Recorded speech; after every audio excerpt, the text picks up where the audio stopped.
Chicago had the kind of winter night that got into bone and metal alike. Wind rolled off Lake Michigan and wrapped itself around Lakeview General Hospital, pressing against the glass doors, whining low in the seams. Inside, the fluorescent lights made everything look a little too pale. The smell of antiseptic clung to the air, threaded with stale coffee and old fear. The sirens cut through it. A paramedic shoved the ER doors open with his shoulder snow melting into dirty water on the floor. The gurney he guided in was red from end to end. Plastic crinkled under the weight of the man on it.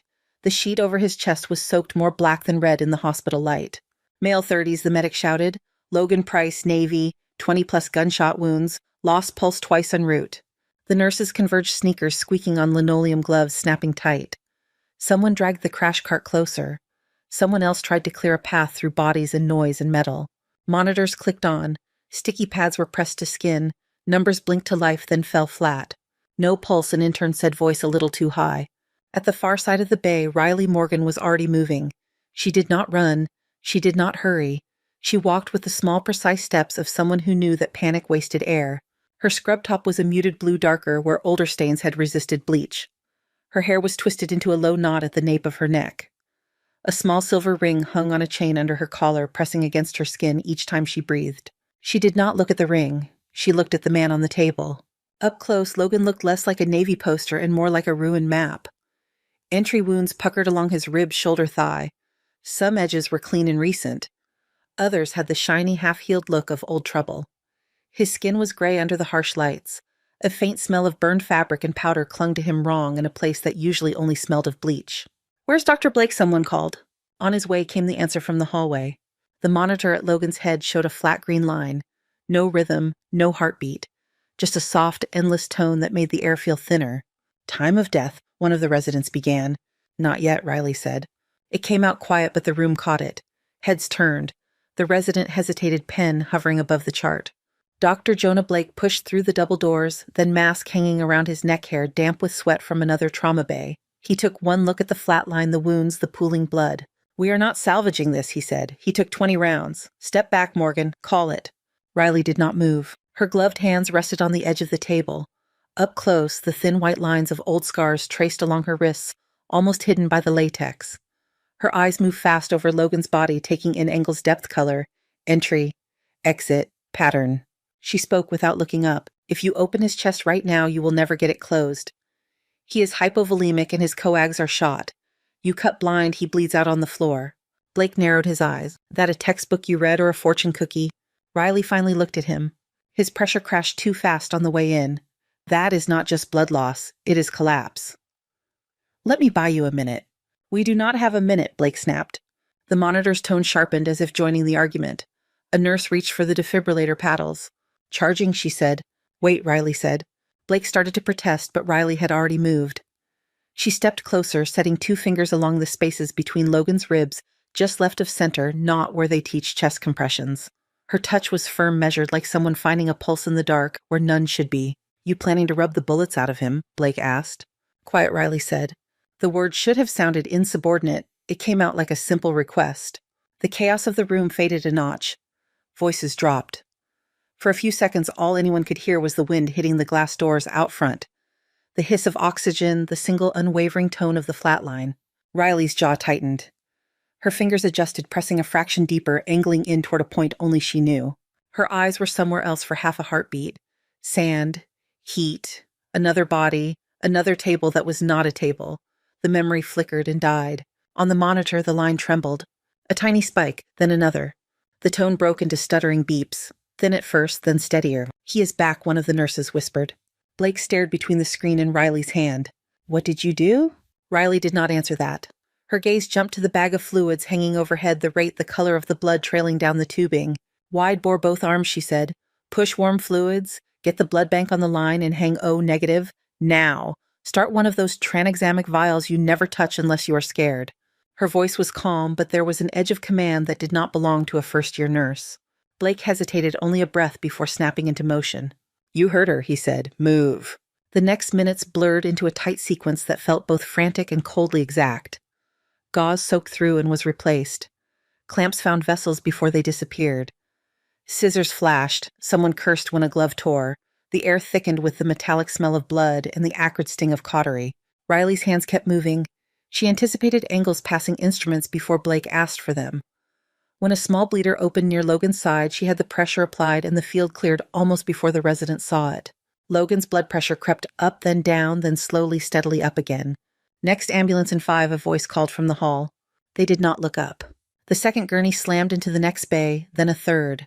Sirens came and went, muffled by the walls. Somewhere a child cried. Somewhere else someone shouted in Spanish and someone else replied in Tagalog. Lakeview General took it all in. By 10 that night, Riley had lost track of how many times she had stripped off bloody gloves and pulled on new ones. Her shoulders ached. The small of her back burned. She tasted metal behind her teeth, even though she had not been the one bleeding. A teenage boy with a stab wound to the abdomen left her bay alive. A woman in her 50s, chest pain and a history of bad decisions about salt, left with a stent and a warning. A bus driver with a crushed arm left swearing he would be back at work in a week. 9 times that night someone had arrived with the odds leaning hard in the wrong direction. 9 times they were still breathing when the sun thought about coming up. Near 4 in the morning the ER finally sagged. The lights did not change, but the energy did. The volume dropped, leaving only the hum of the ventilation and the quiet beeps of monitors keeping count of other people's hearts. In Trauma 2, Logan Price lay under a clean blanket. The worst of his wounds were bound and packed. Tubes snaked from his arms and chest. Bruises were blooming under his skin like slow, dark flowers. The monitor at his bedside showed a jagged, steady line, 82 beats per minute, stronger than before. Riley sat in the plastic chair next to him, elbows on her knees, gloves off at last. Her bare hands were pale where the latex had been, knuckles reddened, nails cut down to nothing. The faint scars at her wrists caught the light. She watched the screen, listened to the rhythm. The beeps were soft, but after a night like this, they sounded almost loud. "Stay with it," she murmured. She did not know if she meant him or herself. Outside the small window of the bay, the city was beginning to pale at the edges. Snow flurries drifted across the glass. Her reflection shifted there, layered over the vague shapes of buildings and streetlights. A face too tired for her age, eyes that held on a fraction too long. The monitor kept time. Riley leaned back in the chair, letting her head tip against the wall for just a moment, listening, letting that sound fill the space inside her chest where silence used to live. The night was not over, not really. In a place like this, it never was. By 9 in the morning, the hospital did not look like it had been a battlefield. Floors were mopped, trash bags tied and hauled away, the smell of bleach, a little sharper to cover what had been there a few hours before. The only proof of the night was in the faces of the staff, eyes a shade duller, shoulders a little lower, movement slower when no one was watching. In the break room, a television bolted to the wall threw blue light across the faded couches and the microwave that never quite smelled clean. Someone had turned the volume up. A news anchor smiled too much for the subject. An overnight miracle at Lakeview General in Chicago. A first-year emergency nurse is being hailed as a hero after saving 9 critical patients in a single shift, including a decorated Navy SEAL who arrived with more than 20 gunshot wounds. Phone videos taken from the waiting room showed flashes of the ER doors, glimpses of scrubs and blood. A still photo pulled from some staff member's social media showed Riley half turned away from the camera, hair pulled back, eyes focused past the frame. "She looks exhausted," a nurse muttered, dumping powdered creamer into her coffee. "I thought hero shots had better lighting." Another nurse laughed, tired and quick. Riley reached past them to refill her own mug. Her coffee had gone cold somewhere around 3 in the morning, and she had not noticed until now. She kept her eyes on the counter, not on the screen. Riley, the charge nurse, called from the doorway, a grin tugging at the corner of her mouth. "You are famous." Riley took a sip before answering. "Famous people sleep," she said. "Can I clock out now, or does fame not cover that?" "You could at least look," the charge nurse said, jerking her chin toward the television. Riley glanced up just long enough to see her own blurred face framed by a headline that read, "Miracle Nurse." For a second, the image overlapped with another in her mind, a different camera. A different desert, a photo of a squad lined up in the sun, smiling because someone had told them to. She lowered her gaze. "I saw it," she said. "He is still alive. That is the only part that matters." The charge nurse's smile faded into something softer. "Go home, Morgan, before they send a camera crew in here." Riley nodded, finished the coffee, and dropped the empty cup in the trash. As she stepped into the hallway, she could feel eyes on her staff glancing up from charts from computer screens. Some of the looks were admiration. Some were curiosity. All of them felt like a weight. Outside, the cold hit her like a clean sheet. The sky over Chicago was a flat gray slate. Cars hissed past on wet asphalt. She pulled her coat tighter and crossed to the bus stop, ignoring the reporters gathered closer to the main entrance. Someone shouted, asking if she could answer a few questions. She did not slow down. Her apartment sat on the third floor of a brick building that had seen better decades. The hallway smelled of boiled vegetables and someone's cheap cologne. Inside her unit, it was quiet in a way the hospital never was. She dropped her bag on the small table by the door. The ring on the chain under her shirt had left a shallow imprint on her skin. She unhooked the clasp and let the chain slide free, catching the ring in her palm. It was gold plain, the edge warped and blackened on one side, as if it had been too close to something very hot at the wrong time. She held it between thumb and forefinger, watching it catch the light from the narrow window over the sink. On the top shelf of the closet sat a wooden box. She had to stand on her toes to reach it. The lid creaked when she opened it. Inside lay a folded American flag, edges, crisp colors muted. Next to it, a dog tag on a thin chain, the letters stamped deep enough to last longer than memory. Hayes Ethan J. She ran her thumb along his name once, twice. The metal was cold and familiar. "You would hate this," she said softly. "Cameras, headlines, all of it." The room did not answer. Her phone vibrated on the counter screen, lighting with an unknown number. No name. Just 10 digits in a city she did not recognize. She watched it buzz until the screen went dark. At Lakeview, the reporters finally gave up on catching the nurse in the parking lot and switched to filming the front of the building. They caught, without realizing it, 2 people who were not staff walking in through the main entrance. They wore dark suits that looked too sharp for a place like this. The man's tie was slightly crooked, like he had not noticed. The woman's hair was pulled back in a tight ponytail, her expression unreadable. Agent Mark Reyes flashed his ID at the security desk. The guard looked it over and buzzed them through. "FBI at a hospital," the guard said. "Never a good sign." Reyes gave a thin, polite smile. "Depends who you ask." His partner, Tessa Cho, scanned the lobby with quick, assessing eyes. Her gaze paused on the television, showing the same news clip from that morning. The headline scrolled across the bottom of the screen. "She does not look like much," Cho said. "Most of the dangerous people I have met do not," Reyes replied. They spoke with the hospital administrator first, in an office decorated with generic landscapes and a shelf of awards. The administrator replayed the night in clinical phrases, mass influx level 1 trauma resource allocation, until Cho interrupted. "And the nurse," she said, "Riley Morgan." The administrator adjusted his glasses. "Riley is one of our newer hires. Very competent, quiet, no issues on her record. Last night she just stepped up." "Does she usually override trauma surgeons?" Cho asked. The administrator hesitated. "I would not characterize it that way." "But she did," Cho said. Reyes leaned forward. "Who else was on with her?" Names were exchanged. They were handed a list of staff copies of shift logs.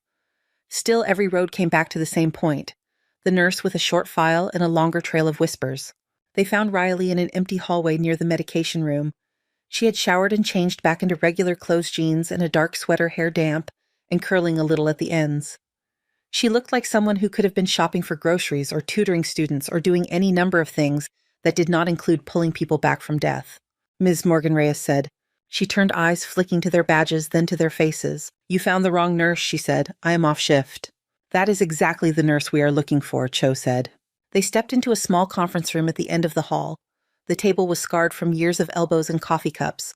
A whiteboard on the wall still held half-erased vitals from a long-forgotten teaching session. Reyes set a small recorder on the table and pushed the button. "For the record," he said, "can you state your name and position here at Lakeview General?" "Riley Morgan," she said. "Registered nurse, emergency department." "You were on duty last night during the incident involving Petty Officer Logan Price," he said. "I was in the room," she answered. Cho raised an eyebrow. "Reports say you did a little more than stand in the room." Riley's hands rested on the table, fingers laced. There was a faint redness where gloves had sat for too many hours. "We worked as a team," she said. "Dr. Blake led the case." Reyes flipped through a file. "Multiple witnesses report that you instructed Dr. Blake to delay opening the chest, that you performed an unorthodox manual maneuver that preceded the return of cardiac rhythm, that you directed specific blood products and doses without formal orders." Riley met his gaze. "He was dying," she said. "We did what needed to be done." "How did you know what would work?" Cho asked. "You were not guessing." Riley paused, then looked down at her hands. "I have seen a lot of bleeding," she said. "You start to recognize patterns." Where Reyes asked quietly, "Where have you seen that?" Her jaw tightened. The muscles in her cheek twitched once. "Overseas," she said. "Volunteer clinics, bad neighborhoods, it runs together." Cho tapped the folder with one finger. "There is nothing in your file about work overseas. No foreign addresses, no visas, no tax records before Chicago. You just appear Ms. Morgan, from nowhere." Riley's mouth curved, but it was not a smile. "Maybe I'm just good at paperwork," she said. Reyes studied her face, the steady eyes, the way she controlled her breathing. It reminded him of the way some soldiers sat in interview rooms present but a step back in their own heads. He clicked the recorder off. If we have more questions, he said, we will be in touch. I work nights, she said. You know where to look. In the ICU, Logan Price woke to the sound of his own heart arguing with the monitor. His throat felt like broken glass. Every breath sent a complaint through the stitched lines in his chest and side. A nurse adjusted his oxygen. Not Riley. Someone he did not know. He tried to speak and coughed instead. Take it easy, the nurse said. I will get your doctor. Footsteps later, Riley stepped into the room. She checked the drip rates, the reading on the ventilator, the numbers on the screen. She did not look at his face until he forced the word out. You, he said.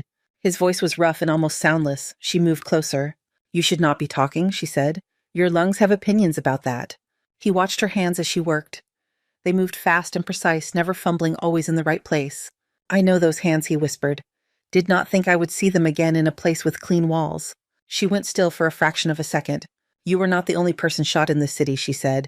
You are not that special. He swallowed, eyes narrowing a little. This is not my first hole in the chest, he said. Last time the medic called me back the same way. 2 fingers, same spot, same look on her face when the monitor woke up. Riley taped down a line that did not need taping. You should rest, she said. He tried to smile and winced. Sergeant, he murmured more to himself than to her. Her eyes flicked to his sharp, then away. I am your nurse, she said. That is all. She left the room with her steps measured, but her pulse did not match her pace. That evening, Reyes sat alone in his office, the light from his computer screen the only bright thing in the room. The file on his desk was thin, a single manila folder that did not fit what he had seen. He typed Riley Morgan into the federal databases again. The same records came up. Nursing license, hire date at Lakeview, an apartment lease, nothing before that. He leaned back, rubbed his eyes, then tried something else. Different searches, variations on her name. Morgan Riley, R. Morgan, R.M. Nothing that mattered. He stared at her ID photo for a long second. Then he opened a restricted military index and typed a different name. R. Hayes. The system thought, then produced a single match. Hayes Riley, A. Sergeant, United States Army Medical Department. Status deceased. Date of death 2011, Theater, Iraq. Reyes exhaled a slow breath that felt heavier than it should. On the screen, the word stayed where it was black and simple. Deceased. The word stayed on Reyes's screen longer than it needed to. Deceased. The office around him hummed with the low sounds of phones and printers and people pretending they were not listening to one another. Outside the narrow window, Chicago was a smear of gray and steel. He printed the record. It came out thin. Name, rank, branch, a date. A line that said cause of death pending. Most of the rest was black ink where other words should have been. The door opened without a knock. Cho stepped in, a paper cup of coffee in one hand, eyebrows already raised. You look like you found a ghost, she said. He slid the page across the desk. I did, he said. Sergeant Riley A. Hayes, Army medic, dead for 14 years, same face, same eyes. She read it, lips pressing into a flat line. Could be a relative, she said. Sister, cousin. He clicked a few keys and pulled up a grainy photograph from the file. A woman in desert fatigue squinting into bright light helmet tucked under her arm. Sand in the air. A man beside her arm over her shoulder grinning. The camera had caught her in the half-second before a smile fully formed. He set it beside Riley's hospital ID. Cho did not say anything for a moment. So, our miracle nurse came back from the dead, she said. Or someone buried her twice on paper. Either way, that is not nothing. Reyes opened another screen. A program name sat at the top of a heavily redacted document. Tactical Revival Unit, under it a few unmarked lines. Field deployment, stabilization protocols, human asset retention. No public record, he said. Only tucked into an archive that looks like it never learned the word oversight. Cho stared at the title. Revival, she said. Funny word given the circumstances. He shut the laptop. We need to talk to Price again. Logan was awake when they came in, eyes clearer now, pain dulled by medication. The room smelled like plastic and whatever they used to wipe down bed rails. The monitor tracked his heart with steady ticks, a little slower than before, like it was remembering how to rest. You again, he said when he saw Reyes. You brought a friend this time. Cho nodded once. Agent Cho, she said. We have some follow-up question. Sure, Logan said. I'm not going anywhere. Reyes pulled a chair closer. You told me earlier, he said, that we were asking the wrong question, that we should care more about who trained her than what she did last night. Logan looked past him at the ceiling, at the tiny cracks in the paint. Yeah, he said. Ever heard of a unit called Taryu? Reyes asked. Tactical Revival Unit. Logan's jaw tightened. I figured that file would be buried deeper, he said. So it exists, Cho said.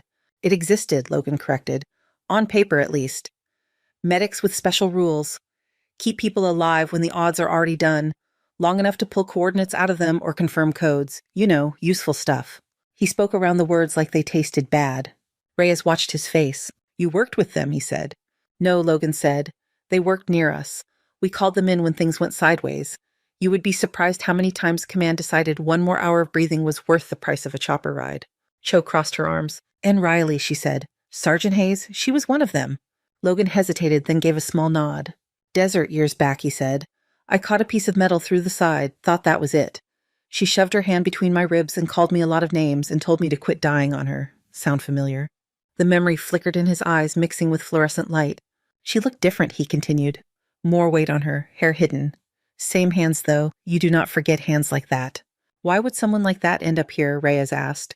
New name, civilian job, no history. Because someone told her she could stop lining up bodies and start fixing people who would see their kids again, Logan said, voice low. Or because someone needed her to disappear. Hard to say which came first. Cho stepped closer to the bed. When you were ambushed, she said, did you see them, the shooters? Not enough to hand you a sketch, Logan said. They were clean, no patches. Movement like they had done this before. Not Northside idiots with stolen guns. Private Reyes said. Logan nodded. Contractor smooth, he said. No flag, no name, good rifles, better timing. Reyes thought of the program name again. Tactical Revival Unit, Human Asset Retention. If someone wanted you dead, he said, and they knew Ticharu had a medic who could do what she does, they would not expect you to make it to a hospital. Exactly, Logan said. They thought the math was done. 20 rounds in a parking garage. No way I crawl out of that. Then I do, and she is standing over me with those hands. The monitor kept ticking louder in the quiet. So now you have two problems, Agent Logan said. Who put those guns on me and who still thinks they own her? Riley stood at the end of a hallway back at Lakeview, watching the city through a narrow pane of glass. The late afternoon light made the snow look dirtier than it was. Tire tracks had cut dark lines through slush. People moved down the sidewalk in bundled shapes. Her reflection floated over it all. Dark sweater hair pulled back, badge clipped at her waist. Ordinary lines around her eyes. You are still here, the charge nurse said from behind her. I thought you went home hours ago. Paperwork, Riley said. I lost a consent form. It was hiding. The charge nurse shook her head. You need sleep, she said. Miracle status revoked if you start falling over. Riley smiled a small thing. Miracles are above my pay grade, she said. The nurse left her. Riley stayed by the glass, letting her eyes unfocus until the street turned into color and movement without detail. The rhythm of her own heartbeat settled against the faint echo of monitors from down the hall. Her phone buzzed in her pocket. Unknown number. She almost let it ring out the way she had that morning. Instead, for reasons she did not bother to name, she answered. Nurse Morgan, she said. That is not what they used to call you, a man's voice replied. The accent was American, but there was dust in it, the lingering rasp of someone who had yelled over helicopters more than once. Riley did not speak, the silence stretched. You did good last night, the voice said. I saw the footage. I did not think you still had it in you. You have the wrong number, she said. You do not hang up on me, he said. You owe me that much. She could see in the glass the way her own hand tightened around the phone. What do you want? She asked. To remind you that you were declared dead for a reason, he said. The people who signed that line did not do it out of the kindness of their hearts. They did it to close a door. And yet here you are, she said, standing on the doorstep. You chose to show your hand, he said. You put your fingers in a man's chest on camera. You gave the Bureau a miracle. That gets attention. From who, she asked. A small laugh came through the line, humorless. From everyone, he said. From the suits who lost their favorite program. From the company men who picked up what was left. From anyone who remembers that TRU did not just vanish. She swallowed. Are you with them, she asked. With the company. I'm telling you to keep your head down, he said. You survived twice. Do not test the odds. I have patients to treat, she said. I do not have time for ghosts. Ghosts have time for you, he said. Especially when they think you know where the bodies are buried. The line clicked dead. She stared at her reflection, the phone still against her ear, until the buzz of a passing stretcher broke the spell. A transport tech apologized as he nudged by. The moment dissolved back into fluorescent light and scuffed floor. That night, the snow turned to rain, tapping against the apartment windows like impatient fingers. Riley sat at the small table under the kitchen light, the wooden box open in front of her. The flag stayed folded. The dog tag lay in the lid, catching the yellow light. She had emptied the rest. The ring sat beside a folded photograph. Ethan in desert brown sun behind him grinned crooked. her own face at the edge of the frame, half cut off, hand raised as if she had been about to block the shot. Next to it lay a laminated sliver of map. Not Iraq, Chicago. Industrial blocks near the river. Someone had marked a few intersections in faint red ink years ago. Old supply routes, storage spaces that did not ask questions. Her phone was in the middle of the table. The call log still showed the unknown number. Below that, a single contact without a real name. Just 3 letters. CHF. She had not dialed that number in a long time. It was a lifeline she had promised herself she would never pull again. Her thumb hovered over it. Outside, a train rattled along the elevated tracks, windows lit, carrying strangers past. The sound vibrated faintly in the glass and in her chest. She set the phone down without calling. Her pulse had picked up that same restless drum it found whenever the ground shifted under her feet. In the quiet, the question did not need words. How long could she sit here pretending the world had not already found her twice? She closed the box, slid it back onto the shelf, and stood there a moment longer, fingers pressed against the wood. She was out of room to pretend that she was only what her badge said she was. Rain rolled in on the 3rd night. It came hard and straight, washing the last dirty snow from the gutters and turning the city into a blur of reflections. Streetlights smeared across wet pavement. The tracks of the elevated train shone dull silver when the cars rattled past above. In his office, Reyes stared at the email on his screen. The subject line was bland. Case coordination update. The body was worse. Effective immediately, all investigative material related to Incident 47B, including but not limited to staff interviews and classified program references, is to be forwarded to Federal Defense Liaison. No further action is authorized at the field level. Do not pursue ancillary leads without written clearance. Cho leaned against the doorframe, arms folded. Let me guess, she said. They love your initiative and they want you to keep digging as deep as you can. He turned the monitor so she could see. She read it once, then again slower. So that is it, she said. We spook a few ghosts and they snatch the file back. They do not want us near True, Reyes said, or her. Cho pushed off the door, restless. Defense liaison, she said. Translation, some colonel with a pension to protect. We still have a live witness, you know. 2 if you count the nurse who refuses to stay in her box. Reyes closed the email without replying to it. He felt the weight of the thin printed page in his pocket, the one that said Riley Hayes had died years ago. We still have ears, he said. If something happens, it will echo. Outside, a siren wailed, then cut off. The city kept its own rhythm, indifferent to memos. At Lakeview, Riley finished another shift that felt like 3 stacked together. The cases were less dramatic than the night Logan had come in. Broken bones, shortness of breath, a diabetic crash, the sort of emergencies that stayed inside walls and did not make the news. Her body moved on autopilot, her mind did not. By the time she stepped out of the staff entrance, the rain had soaked through her hood in seconds. Water ran down the back of her neck, clammy against tired skin. She squinted through it, scanning the street the way she always did now, without admitting she was doing it. The hospital lot held the usual scatter of Crespeo. A rideshare idled with its hazards blinking. A security guard smoked near the loading dock, jacket pulled up against the weather. Across the street, half in shadow, sat an SUV with tinted windows. Dark paint beaded with water. No lights on, no engine noise she could hear over the rain. She stared at it too long, enough that if someone was inside, they would know she had seen them. Her phone buzzed in her pocket. She did not have to look at the screen to know it would say unknown. You are persistent, she said into the receiver. Occupational hazard, the man's voice replied. We watch the things that are likely to explode. What do you want? She asked. You got a visit from the bureau, he said. You lit up a dead program. You made people dig out old folders. That annoys certain employers. Graybridge, she said, trying the word. He was quiet for a beat. So you do read the fine print, he said. Yes. Graybridge acquired certain assets when TRU went away. Training manuals, techniques, names. Mine, she said. You were supposed to be a closed chapter, he said. Instead, you put on a show in front of a dozen witnesses and a security camera. Contractors talk. Files get pulled. People remember that Sergeant Hayes never really learned how to stay dead. Rain pounded on the asphalt around her. The SUV sat silent, wipers still. You work for them, she said. Nah, I work for whoever signs the check, he said. I am calling because some of us still remember what you did over there that was not about intel. The favors you pulled, the lives you scraped out of the sand. I'm telling you that the kind of people who buy programs do not like wild variables. Then tell them to stop aiming guns at my patients, she said. That gunfight in the parking garage, he said. That was not theirs. That was someone else's problem. But you are everyone's problem if you start opening your mouth. I have not said a word, she said. You exist, he said. Sometimes that is enough. The line clicked off. She stood there a moment longer in the rainwater running down her face, mixing with the warmth creeping up her throat. The SUV finally pulled away from the curb, turning the corner without signaling. Back at the apartment, she peeled out of wet clothes and stood a long time under water that refused to get quite hot enough. Steam fogged the mirror. She wiped a circle clear and watched herself look back.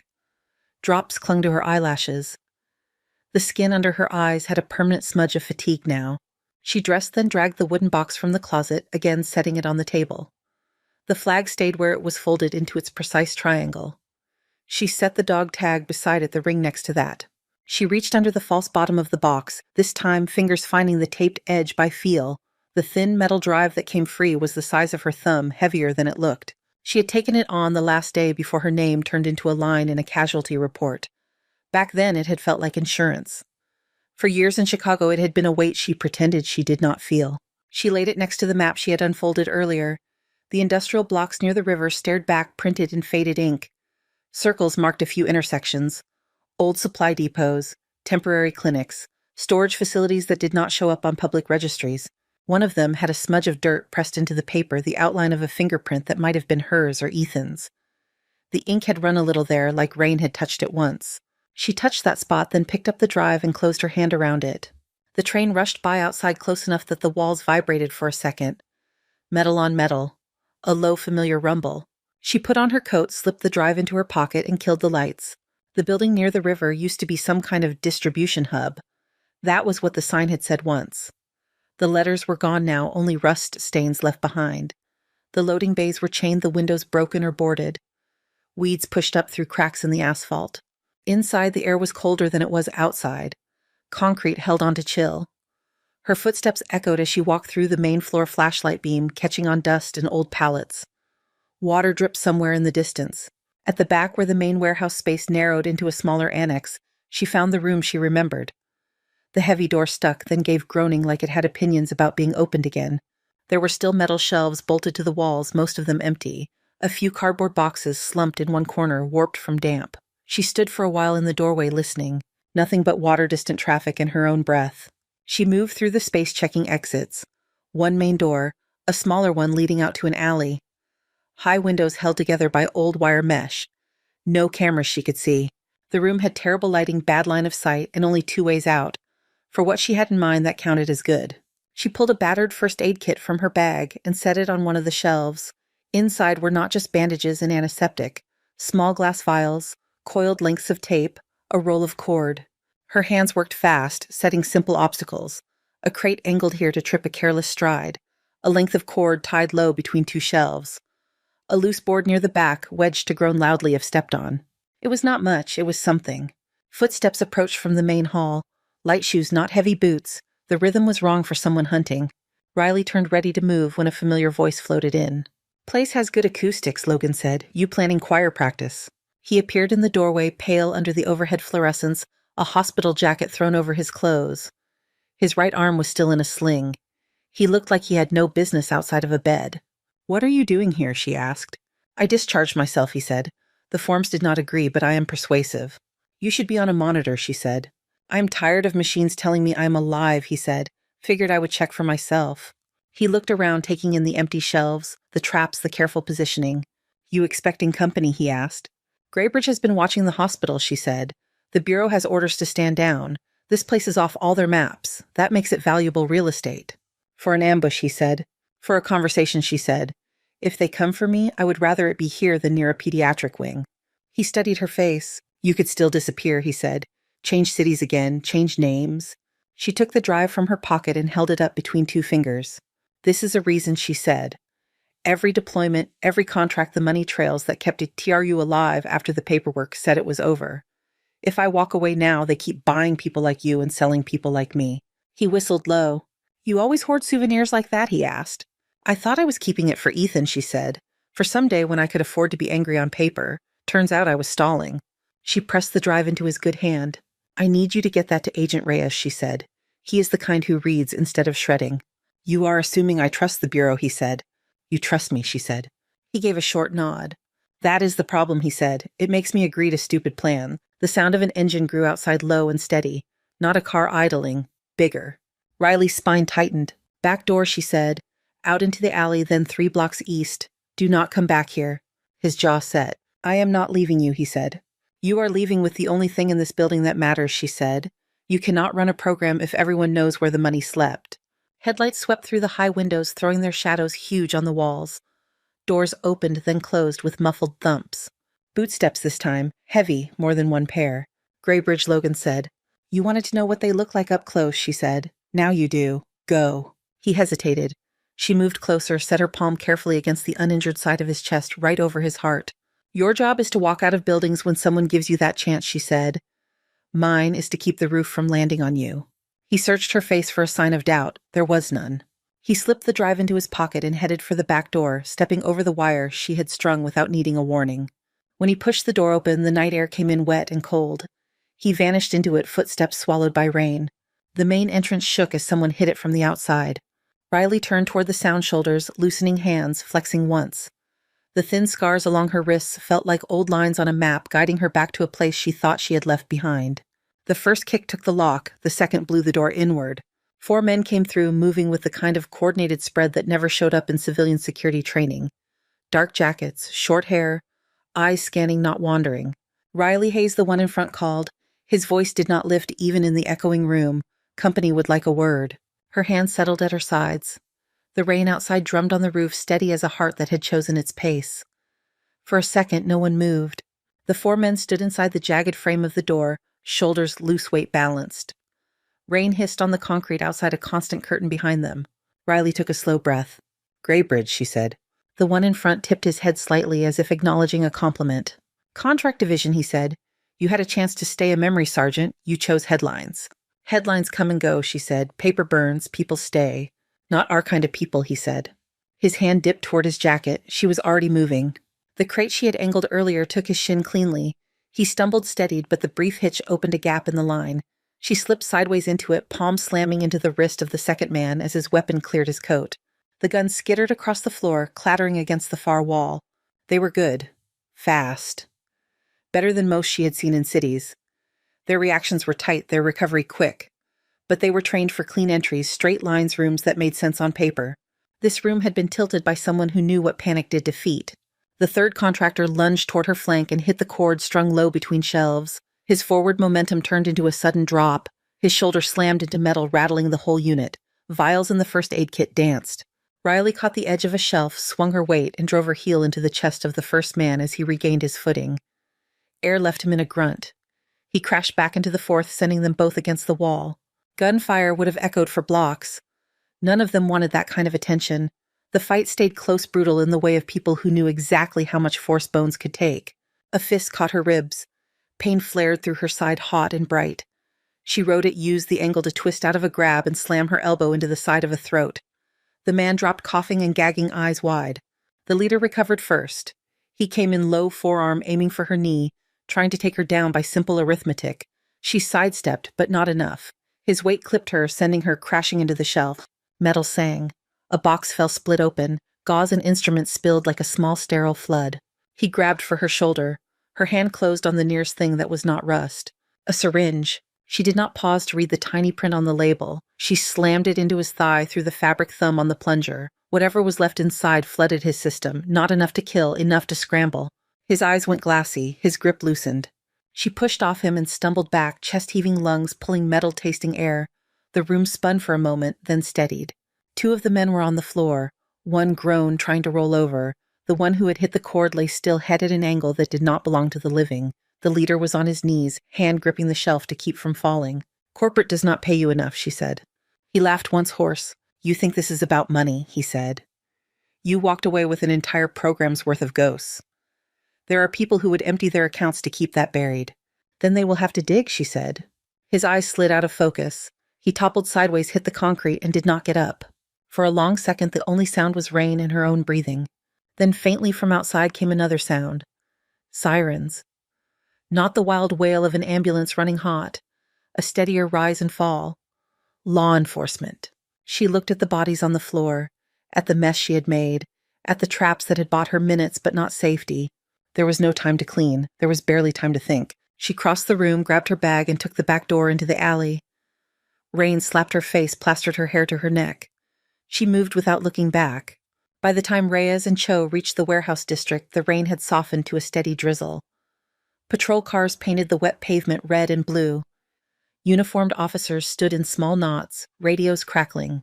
A copper smell rode the damp air. Reyes ducked under the tape at the entrance. Inside, the space felt hollow, the kind of emptiness that comes after violence rather than age. The first body lay near the door, eyes half open, face slack. A second in the middle of the room, both in civilian clothes that had never been near a sales rack. Their hands were calloused, their boots matched. Not muggers, Cho said softly. A crime scene tech pointed to the far wall. Third one over there, he said, neck snapped. And there is sign of at least one more person bleeding, but no body. Trail stops near the back exit. Reyes looked at the scuffed marks on the concrete, the dragged footprints, the angles of impact. He saw the fight more clearly than if someone had filmed it. She was here, he said. Cho frowned. You do not know that. He stepped around a spill of gauze crouched near the first aid kit. The contents were scattered, but the arrangement was wrong for pure panic. Certain items were missing that no one would bother to steal. Specialized vials, tourniquets, things someone with training would reach for. This was staged, he said. Not their entry, hers. She picked the ground. Cho stared at him. You sound impressed, she said. I sound aware, he said. Logan showed up an hour later against his doctor's advice and common sense. He wore a raincoat over Sweat's hospital wristband still clinging to his arm. The patrol officer at the perimeter tried to turn him away. He asked for Reyes by name. When Reyes stepped out of the building and saw him standing there, damp and stubborn, something like relief and frustration tangled in his chest. You are supposed to be in a bed, Reyes said. I get that a lot, Logan said. We do not always get what we are supposed to. He reached into his coat and pulled out the small metal drive. Even wrapped in a plastic evidence bag, it looked heavy.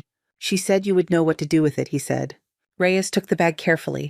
What is on it, he asked. Everything, Logan said. Every op, every contract, every time someone signed off on turning a medic into a timer, or so she says. I am not the one who stole it. Why did she give it to you? Cho asked. Because she needed a delivery system with a limp instead of clearance badges, he said. You were told to stand down, yeah. That memo came from someone who does not want this opened. She is betting you like your job less than you hate secrets.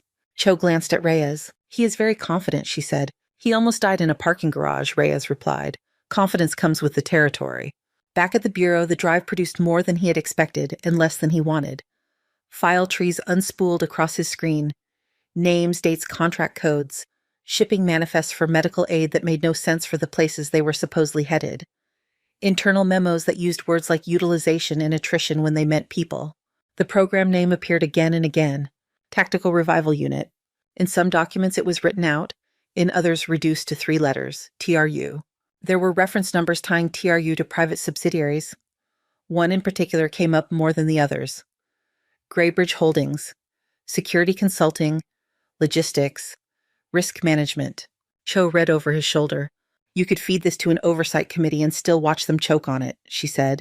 It is too neat, too big. We are not feeding anything yet, he said. We start by choking the right people one at a time. He traced the money first. Wire transfers from defense budgets into shell nonprofits. From there into Graybridge contracts.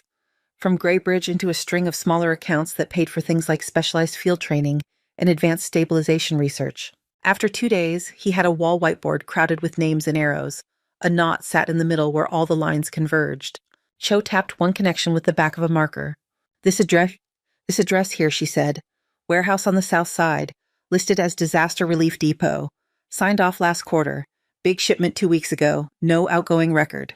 He looked at the drive on his desk, at the now familiar codes next to the warehouse's identifier. The same codes that sat in the margins near TRU references. Call it in, he said. No memos, no emails. We do this quiet. The Southside warehouse looked more legitimate than the abandoned one by the river. There was fresh paint near the loading bays. A sign with a charity's name hung over the door. Pallets were stacked neatly inside, wrapped in plastic labels, facing out for inspectors who did not look too closely. Reyes walked down the main aisle reading the printed words. Emergency field kits, sterile bandages, pediatric nutritional support. Pretty, he said, all the right phrases. Cho peeled back the plastic on one of the pallets and opened a box. Inside were trays of syringes packed snug in blue foam. No labels, no dosage information. Kids love unlabeled injectable agents, she said, their favorite. In the back room they found the rest. Rows of metal shelves holding small glass ampules. The liquid inside caught the fluorescent light and turned it into thin rainbows.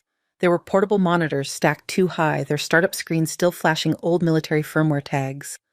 A folded stretcher stained in a way no bleach could ever fully erase. It smelled of ammonia and something medicinal that made the back of the throat itch.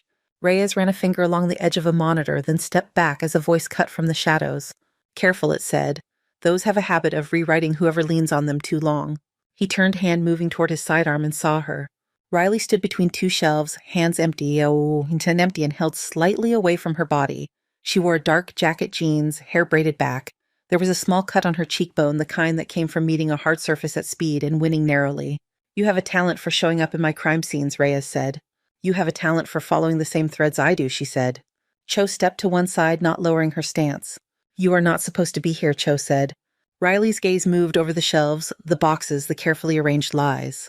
"Neither are you," she said. Reyes nodded toward the room. "You knew about this place," he said. "I knew the pattern," she said. "Diffuse the evidence. Make it look like charity.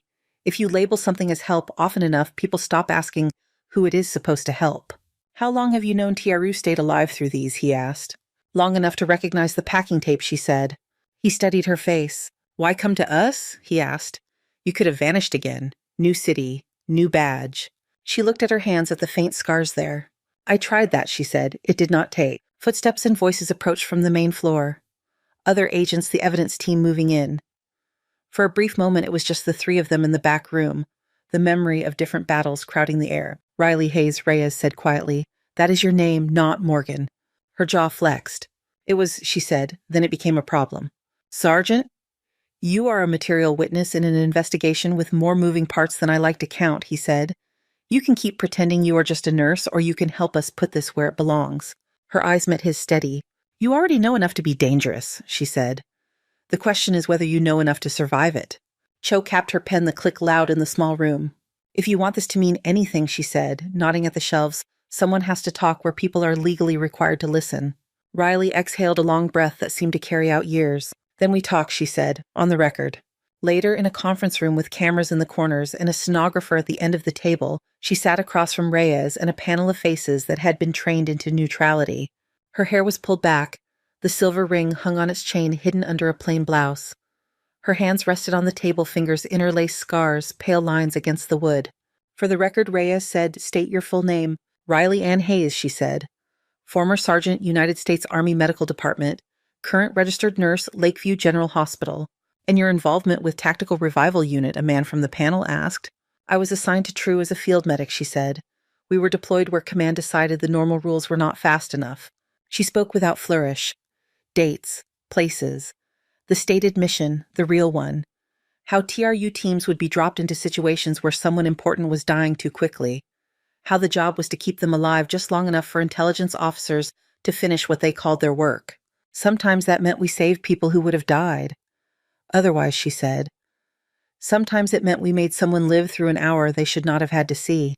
"And your exit from the program?" another asked. Her eyes flickered once, as if catching a light only she could see. "My unit hit an IED," she said. "Our convoy was ambushed.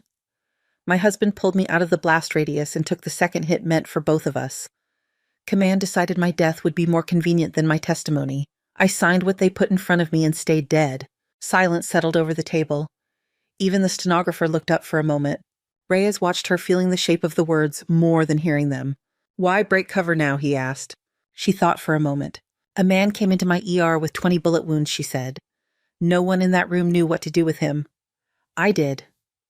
Someone else sent those bullets. Someone else built the system that let them be sure he would not make it to a lawyer. I am tired of being the part of the machine that only gets called when someone is already bleeding." Pens moved. Keys clicked. The cameras in the corners watched without blinking.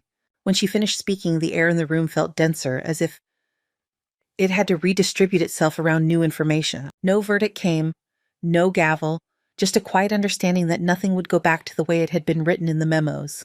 Outside, the sky over the city was beginning to clear. The rain had stopped, leaving the streets clean for a brief moment before the day's traffic claimed them again. Weeks passed before the headlines forgot her name. They shifted the way they always did, from one story to the next, from scandal to storm. The news anchors stopped saying Miracle Nurse quite so often. Talking heads moved on to other programs and other acronyms. Inside Lakeview General, nothing really changed at the pace of the news cycle. Beds still filled, monitors still beeped, The coffee still tasted burned by 3 in the morning. On a Tuesday that could have been any day, the south hallway of the ER gained a new frame on its wall. The maintenance guy who hung it did not know the story. He just followed the work order and used the level to get it straight. When he stepped back, he saw under the glass a torn piece of desert camo sleeve, its edges singed, mounted on a field of white. Next to it hung a gold ring cleaned and polished, suspended on a small hook.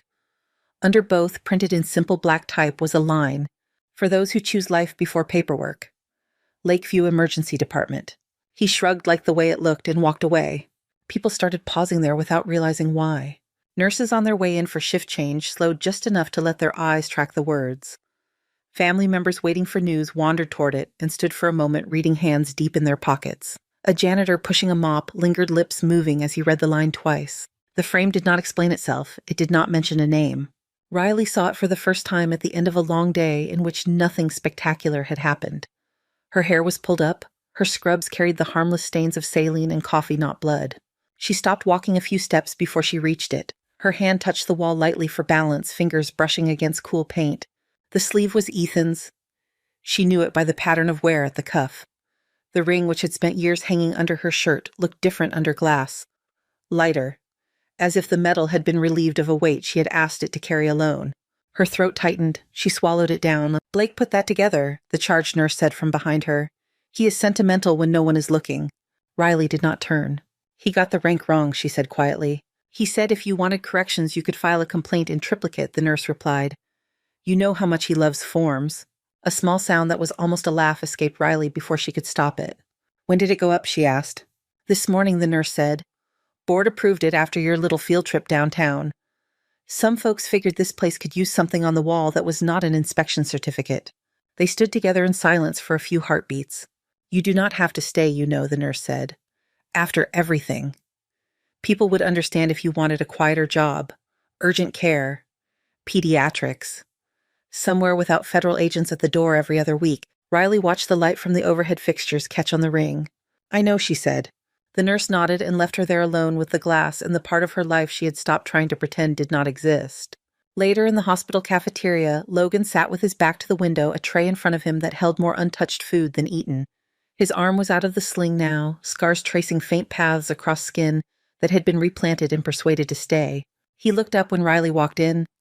The blue visitor band on his wrist looked out of place against his posture. There was nothing tentative about the way he occupied the chair.